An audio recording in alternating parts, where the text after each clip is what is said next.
A Igreja Presbiteriana de Pinheiros apresenta Conexão com Deus. Olá, começamos agora mais um programa Conexão com Deus. Seja muito bem-vindo, muito obrigada pela sua participação.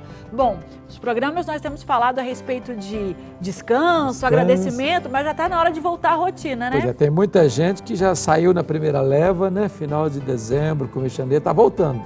Né? Exato. Esse time aí já está na hora de começar a planejar, né, Isadora? Exatamente. Por isso que o tema de hoje é tempo de planejar. Tempo então, de planejar. Continue conosco porque o programa está apenas começando. Estamos apresentando Conexão com Deus. A vida é feita de momentos.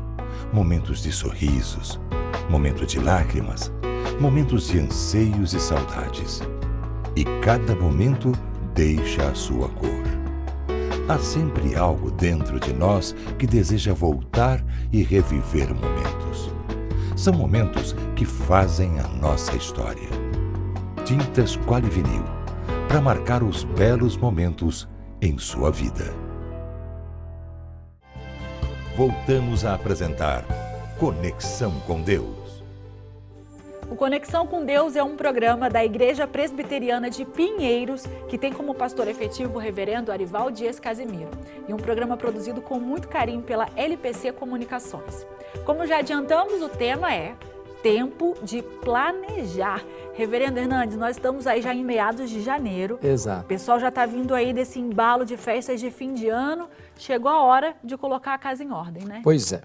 E planejar é algo fundamental. Alguém já disse que quem não planeja, planeja fracassar. Interessante, hein?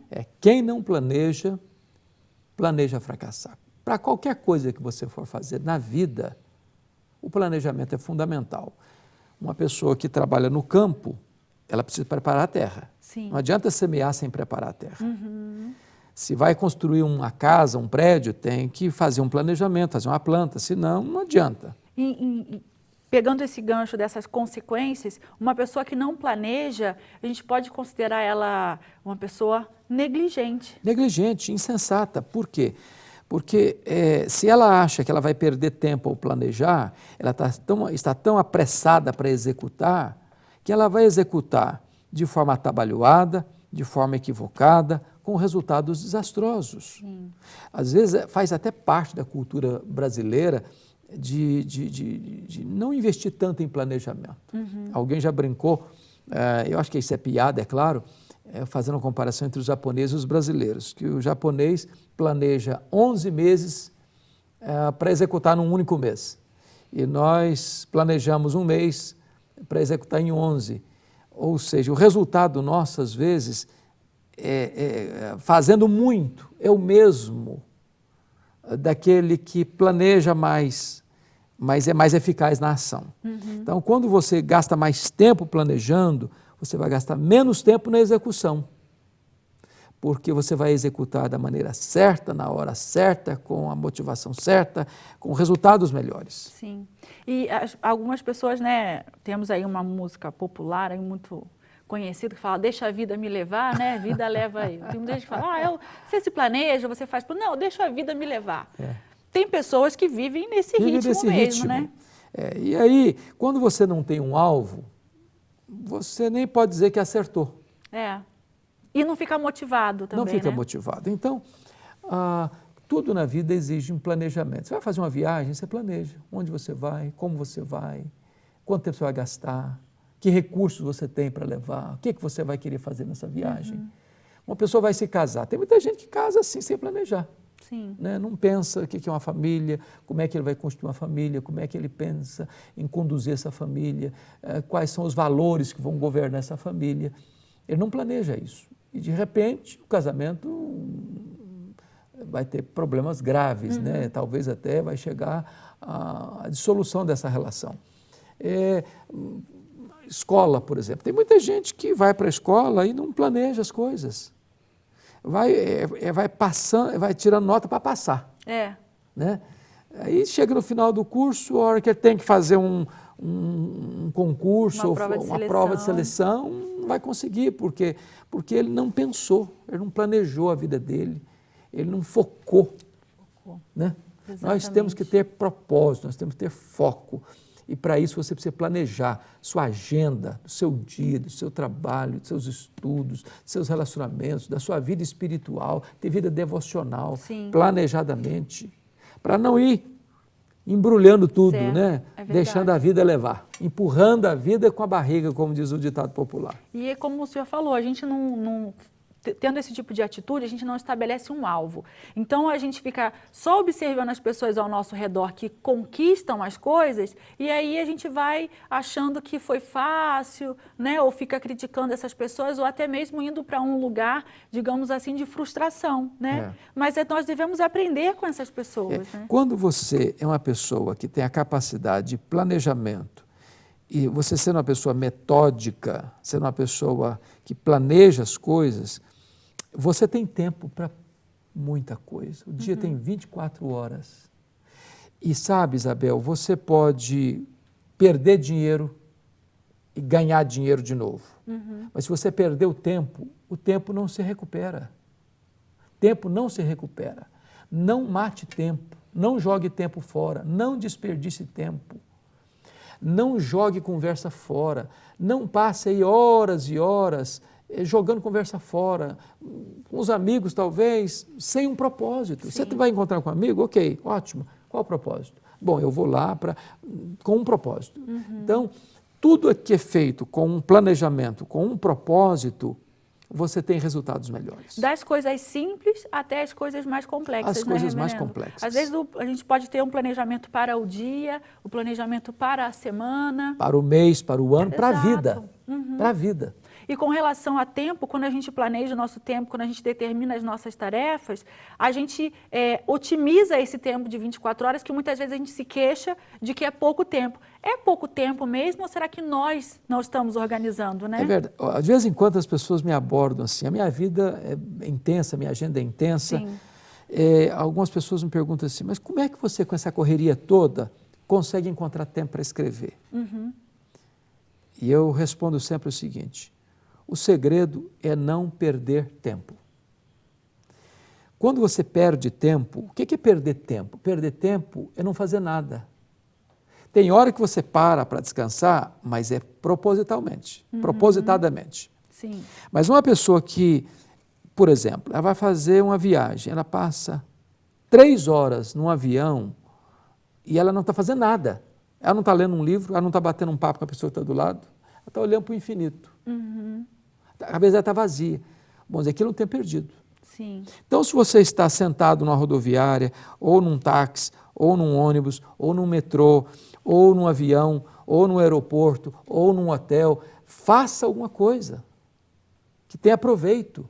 Você está em casa, o que você está produzindo dentro da sua casa? Porque às vezes as pessoas chegam, enterram-se no sofá, assistem todos os programas melodramáticos. Quando ele vai dormir, a cabeça dele está cheia de coisa ruim. E ele passou horas ali sem produzir nada, sem construir nada. E atualmente também as mídias sociais entram nessa questão também, né? Desperdício de tempo nas redes sociais. Você pode ir para as redes sociais? Pode. Você pode usar? Pode. Mas qual o propósito? Para que você está usando? Apenas para ficar recebendo as piadas, as histórias engraçadas ou coisa ruim, ou cavucando lá o submundo, dragando os porões da iniquidade? Pense nisso, o seu tempo é muito precioso. Muito precioso. A Bíblia diz que nós devemos remir o tempo, porque os dias são maus.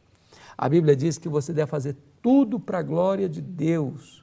Que tudo que você fizer, seja em palavra, seja em ação, você deve fazer em nome de Cristo, dando por isso graças a Deus Pai. Para que você tenha essa vida com significado e com propósito e com foco, você precisa planejar. E planejar significa o seguinte, Isabel, tem coisa que eu deixo, tem coisa que eu agrego, tem coisa que eu jogo fora, tem coisa que eu trago para a tona, tem coisa que eu dispenso e tem coisa que eu chamo para a minha vida. Isso é planejar. Planejar você significa o seguinte, o que é bom, o que é ruim. Eu descarto o que é ruim e eu agrego o que é bom. Isso é na vida, ao longo Sim. da vida. E à luz da palavra, a gente vai tendo esse discernimento dos tempos, né? Conforme a gente já tem falado, né, em programas anteriores. Tempo de agradecer, tempo de descansar, né? Então, à luz da palavra, dentro dessa organização... Está lá no livro de Eclesiastes, tem né? tempo para todo o propósito. Tempo de chorar, tempo de alegrar, tempo de abraçar, tempo de não abraçar, tempo de trabalhar, tempo de descansar. O que é importante é o seguinte, nós estamos começando um ano, né? Sim. Estamos aí no meado de janeiro. Pensa nisso, talvez você viveu até hoje sem planejamento. Comece a planejar. Eu não sei fazer isso, compra uma agendinha. Bote lá as suas atividades da semana. Faça planejamento da semana. O que é que eu preciso alcançar nessa semana? Com quantas pessoas eu preciso conversar nessa semana? Sim. O que é que eu preciso fazer dentro da minha casa nessa semana? Ao final da semana, dá uma checada se você conseguiu cumprir aquele propósito. Sim. Comece aos poucos. E à medida que o tempo vai passando, você vai aprendendo a planejar sua semana, seu mês, seu ano, sua família, seu trabalho, sua igreja, sua vida. Isso é maravilhoso. E ao passo que a gente determina um alvo e consegue alcançá-lo, isso vai dando para a gente... Motiva, né? É. Motivação para avançar. Isso. Motivação para avançar. E como a nossa vida vai ser transformada a partir do momento que a gente fizer isso, a gente vai ser instrumento também de transformação até Com certeza. com relação à vida do próximo. Como o senhor, por exemplo, que tem essa autoridade, esse domínio do tempo, está passando para nós agora essa questão, né, Obrigado. de otimizar, né? Obrigado. A vida é bela, a vida é um dom de Deus, a vida é para ser aproveitada para vivermos na presença de Deus, porque é na presença de Deus que tem plenitude e alegria. E a vida precisa ser usada para a glória de Deus e para a bênção das pessoas que estão à nossa volta.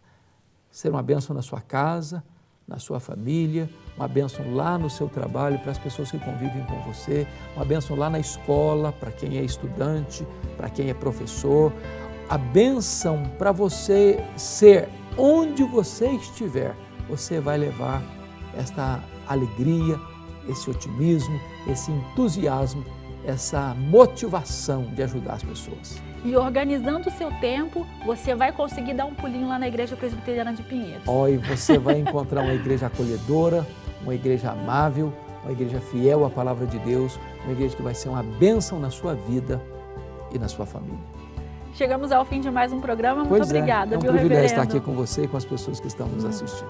O privilégio é todo nosso e você que está aí conosco, não se esqueça, né? Você tem aí à sua disposição os outros programas para você assistir. Tem aqui também, você pode deixar os seus comentários, as suas sugestões, enfim. Vamos aí estreitar cada vez mais os nossos laços e até o próximo Conexão com Deus. Um abraço. Conexão com Deus, um programa da Igreja Presbiteriana de Pinheiros.